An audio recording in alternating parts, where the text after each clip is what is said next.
ప్రభునందు ప్రియులైన మీకందరికీ యేసుక్రీస్తు ప్రభువారి నామంలో శుభవందనాలు తెలియజేస్తూ ఉన్నాం.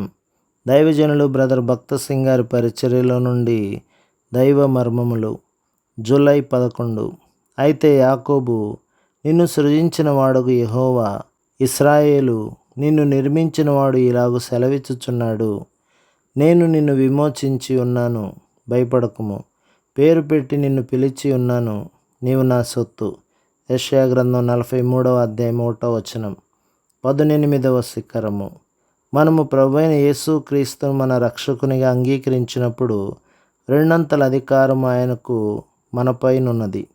మొదటిగా, ఆయన మన సృష్టికర్త. రెండవదిగా, ఆయన మన రక్షకుడు. మనం అనేక క్లిష్ట పరిస్థితులు, శ్రమలు, శోధనలు, కష్టముల గుండా పోవలసి వచ్చినను ఆయనే మనలను కీడు అపాయముల నుండి రక్షించు బాధ్యత వహించును.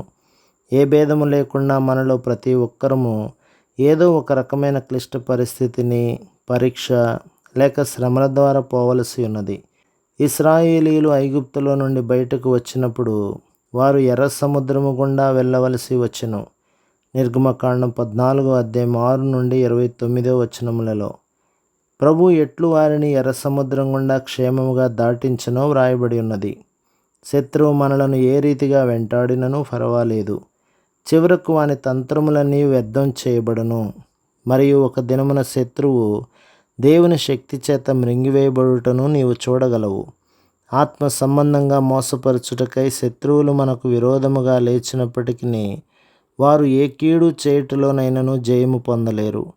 కొన్ని పర్యాయములు వారు ఆస్తులకు నష్టం కలిగించవచ్చును, కానీ ఆత్మీయముగా నష్టము కలిగించుటలో వారు విజయము పొందలేరు.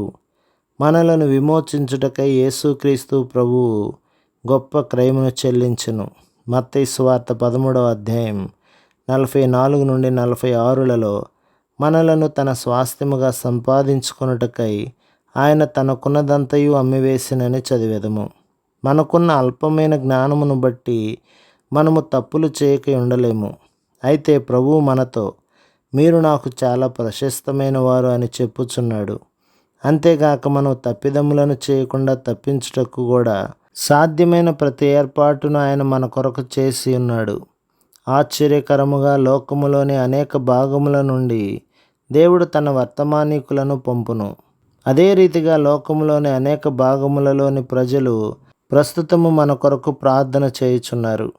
మనం ఆయనకు ప్రశస్తమైన వారమైనందున అనేక మంది దేవుని ప్రజల చేత ప్రార్థనలో ఎత్తి పట్టబడుట వలన అనేక అపాయముల నుండి కాపాడబడుదుము.